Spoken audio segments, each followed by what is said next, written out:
Bonsoir, bienvenue sur Horreur à la carte.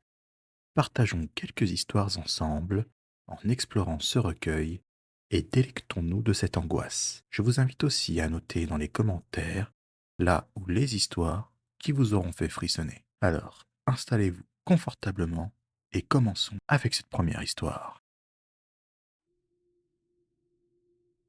Le regard obsédant. Je m'appelle Elena, j'ai 38 ans et je vis seule dans une petite maison isolée en Arizona.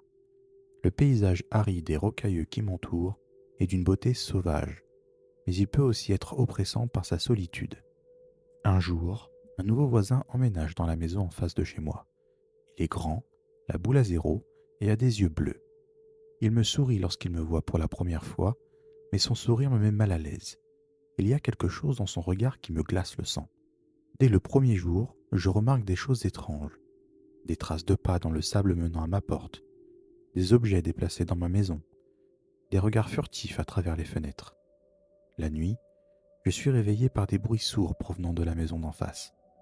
J'ai l'impression qu'il me surveille. Il attend le bon moment pour frapper.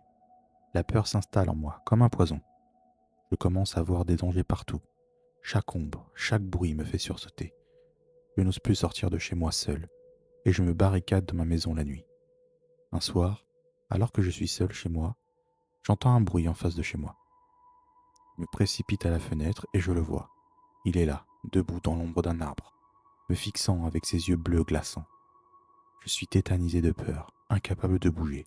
Il reste immobile pendant plusieurs minutes, puis il se retourne et disparaît dans la nuit.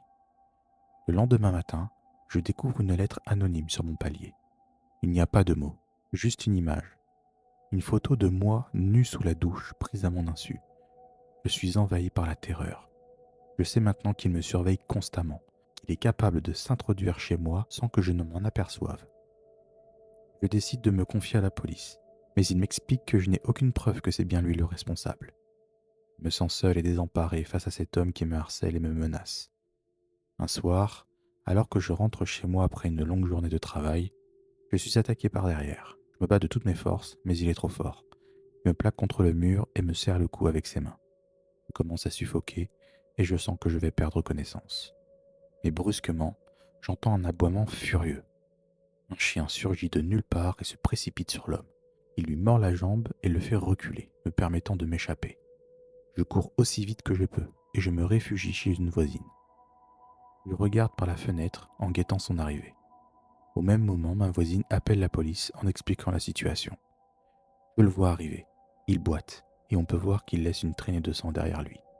Il se rend directement chez moi et contourne ma maison pour sûrement essayer de passer par la porte arrière.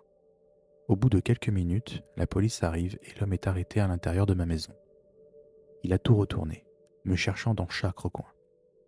Il s'agit d'un ancien détenu, libéré de prison quelques mois auparavant pour des faits de violence. Il est accusé de harcèlement, d'agression et de tentative de meurtre. Finalement, l'homme est reconnu coupable et condamné à une peine de prison ferme.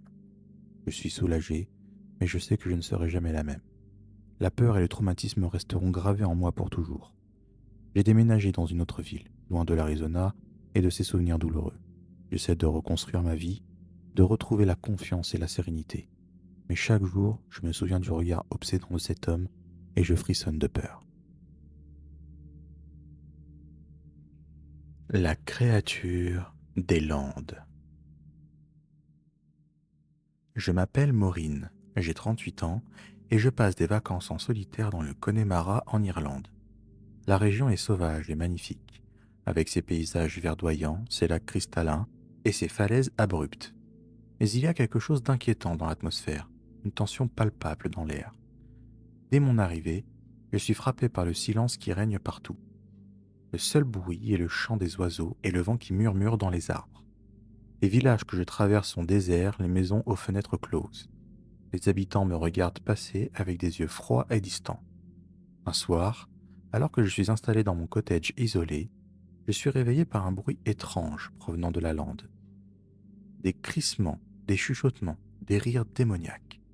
Je n'ose pas sortir pour voir de quoi il s'agit, et je reste terré dans ma chambre, le cœur battant à tout rompre. Le lendemain, Je décide de partir en randonnée dans les montagnes. J'espère que l'air frais et la nature m'aideront à oublier mes inquiétudes. Mais ma promenade tourne rapidement au cauchemar. Alors que je marche sur un sentier étroit, je tombe sur une vieille femme. Elle est vêtue de noir, son visage est ridé et ses yeux sont perçants. Elle me fixe avec un sourire énigmatique et me murmure quelques mots en gaélique que je ne comprends pas. Je suis glacé d'effroi, mais je ne peux détourner mon regard du sien. Il y a quelque chose dans ses yeux qui me fascine et me terrifie en même temps. Le lendemain matin, je me réveille avec une terrible douleur à la cheville. Je me suis tordu la cheville en marchant sur un rocher. Je suis incapable de marcher et je suis obligé de rester dans mon cottage. Je suis seul et isolé, sans téléphone portable et sans moyen de communication. Je commence à paniquer. Qu'est-ce que je vais faire? La nuit, je suis hanté par des cauchemars. Je vois des silhouettes danser dans la lande, des ombres qui se contorsionnent dans la lumière de la lune. Des murmures indistincts me glacent le sang et j'ai l'impression d'être observé en permanence. Je me réveille souvent en sueur, le cœur battant. J'ai peur de fermer les yeux, car je sais que je vais retomber dans ces rêves horribles. Un jour, alors que je suis seul dans mon cottage, j'entends un bruit à la porte. Je me précipite pour l'ouvrir, mais il n'y a personne. Je regarde dehors et je vois une silhouette noire s'enfuir dans les landes. Une nuit, je suis réveillé par un bruit de corbeaux. Je me précipite à la fenêtre et je vois une nuée de corbeaux s'envoler de la lande. Ils tournoient dans le ciel nocturne en poussant des crissements stridents. Je suis terrifié. Je sais que les corbeaux sont un symbole néfaste. Je me précipite dans la cuisine pour prendre un couteau et je me barricade dans ma chambre. Soudain, j'entends des coups à la porte. Je me plaque contre le mur, le cœur tambourinant dans ma poitrine. Les coups deviennent plus forts, plus insistants. La porte vole en éclats et une créature monstrueuse se précipite dans la pièce. Elle est grande, avec un pelage long et noir, et des yeux rouges comme du sang. Ses dents sont pointues comme des crocs, et ses ongles sont longs et acérés.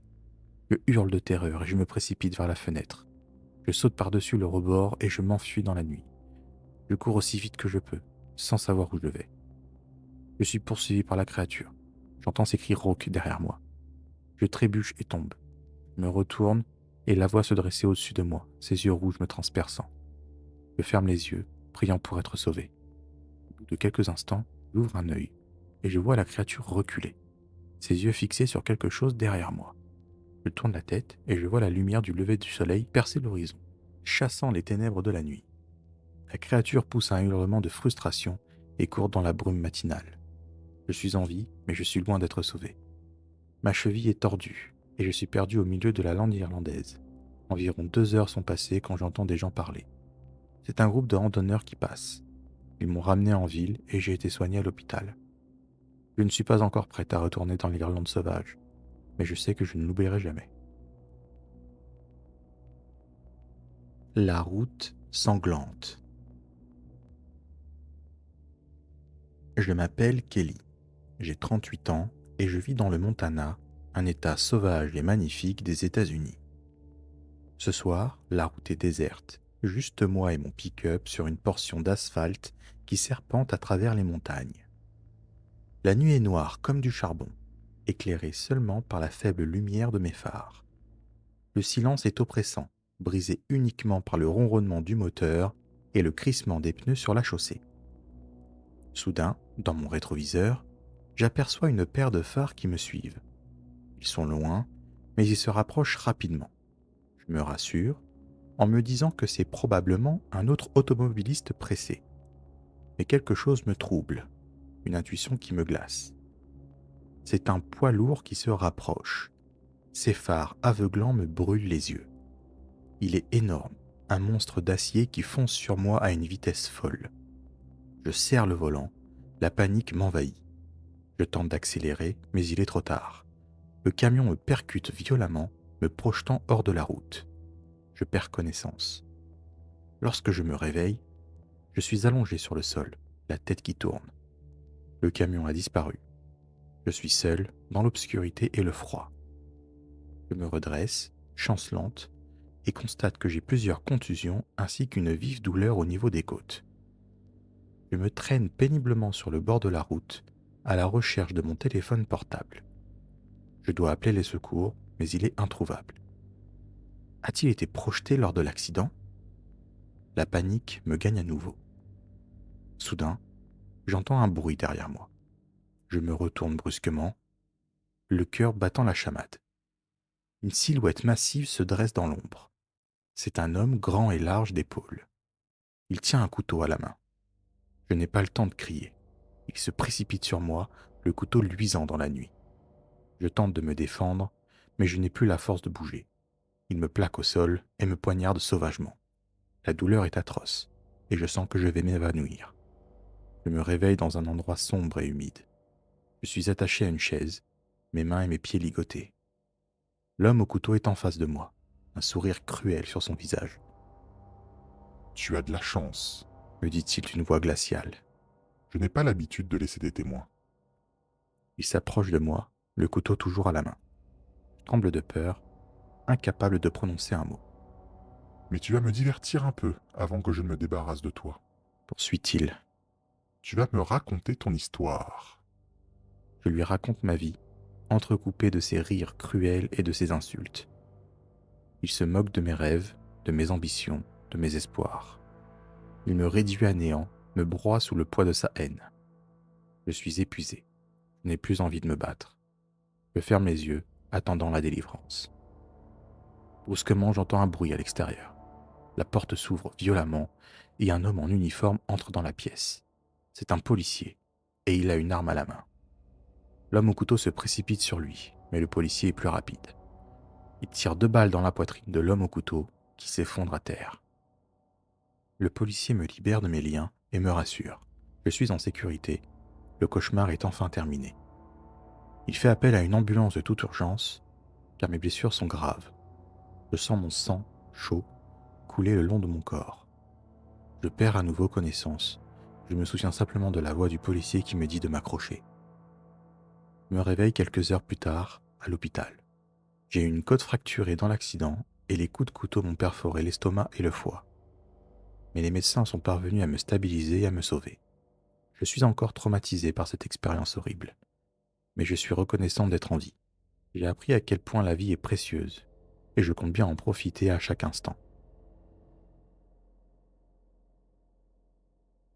Le chat.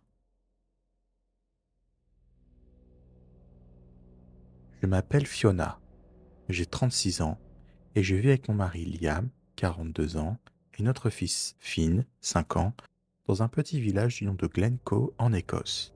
Un endroit paisible, entouré de montagnes et de forêts, où rien ne semble pouvoir troubler la tranquillité. Mais tout cela est sur le point de changer. Il y a quelques semaines, nous avons trouvé un chat errant sur notre chemin. Un chat noir aux yeux jaunes perçants, qui semble nous observer avec une attention particulière.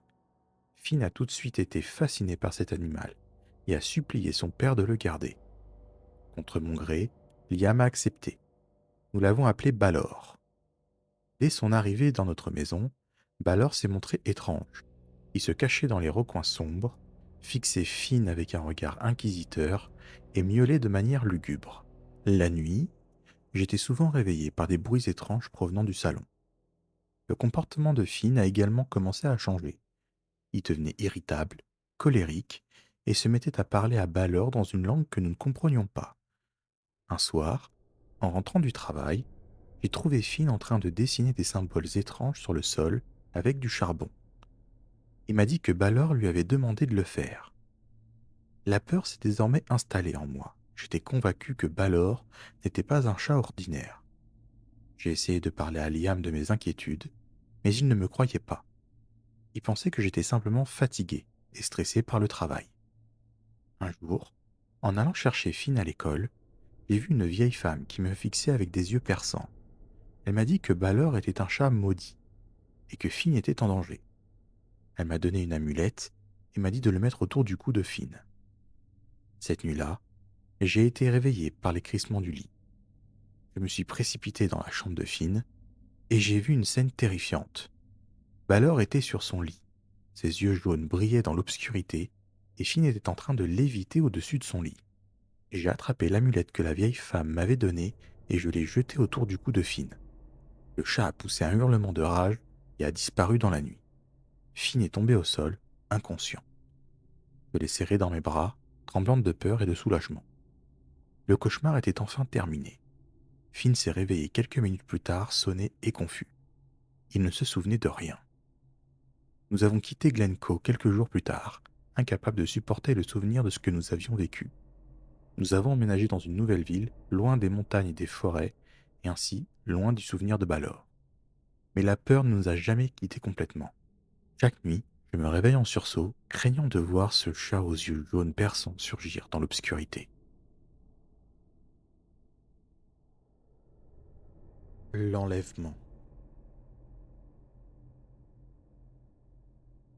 Je m'appelle Isabella, j'ai 35 ans et je vis à Rio de Janeiro avec mon mari Ricardo, 38 ans, et notre fille Camila, 12 ans. Nous sommes une famille ordinaire, vivant une vie paisible dans un appartement modeste de Copacabana.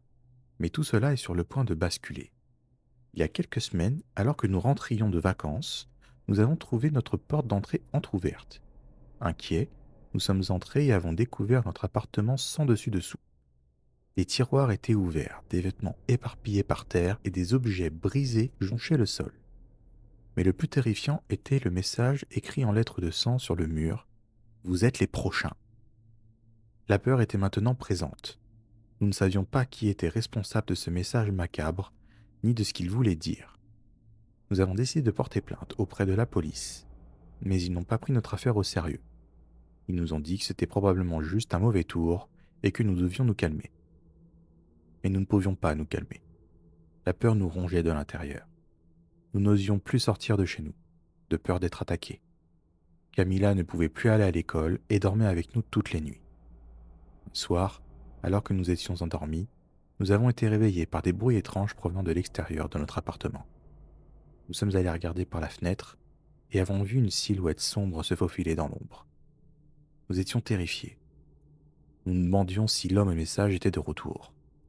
Le lendemain matin, ne voyant pas Camilla dans notre lit, nous nous sommes précipités dans sa chambre. Elle était vide. La peur nous a serré le cœur. Nous avons appelé, fouillé l'appartement, mais elle était introuvable. Soudain, le téléphone a sonné. C'était une voix d'homme rauque et menaçante. Vous avez 24 heures pour me donner l'argent. Sinon, vous ne retrouverez jamais votre fille. Ricardo a hurlé de rage. J'étais tétanisé, incapable de penser. Nous n'avions pas d'argent, pas la somme qu'ils exigeaient. Les heures suivantes ont été un cauchemar. Nous avons supplié la police de nous aider, mais ils étaient impuissants. Nous étions seuls face à cet homme cruel qui menaçait la vie de notre fille. Le temps passait, inexorablement. À chaque minute qui s'écoulait, l'espoir s'amenuisait. Nous étions à bout de force, résignés à l'impensable. Puis, juste avant l'expiration du délai, un miracle s'est produit. La police a appelé. Ils avaient retrouvé Camilla saine et sauve dans un quartier abandonné de la ville. L'homme n'a jamais été retrouvé, mais la peur, elle, est restée gravée en nous pour toujours. Si ces histoires vous ont fait frissonner, n'hésitez pas à liker, à vous abonner et à activer les notifications pour les prochains épisodes. Un serveur Discord et une chaîne TikTok sont également disponibles, dont les liens se trouvent en description. Prenez soin de vous et à bientôt, j'espère.